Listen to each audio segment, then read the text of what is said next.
Why aren't Americans in the street protesting and tearing the system down? God, I gotta tell you, I'm tired of hearing that question. To me, it seems like there's some pretty obvious answers, but I guess not. And I'm not trying to condescend, but there are some lived realities here in the States that I know a lot of people across the world don't have to deal with.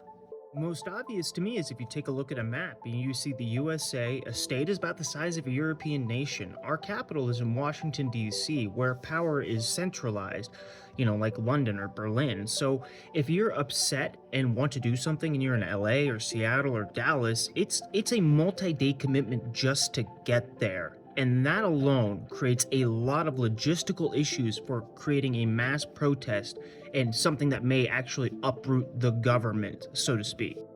It's also a risk of extreme personal ruin. Famously, our healthcare is tied to our employment, which means that people could potentially lose healthcare for their kids, let alone themselves.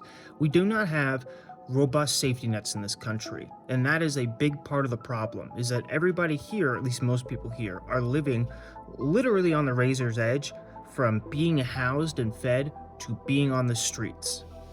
There's no doubt that toxic individualism has done incredible damage to this country. Propaganda works very effectively. You take like a labor strike, for example.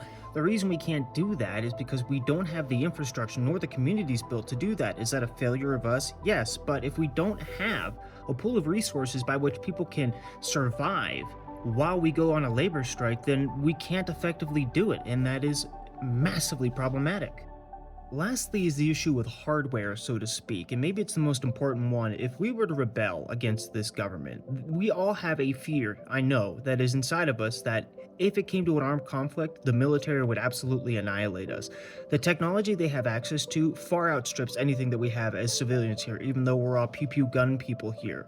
Not to mention what police forces have access to anymore. We have militarized so many of these other institutions in a way in which we could not effectively fight back if it came to that.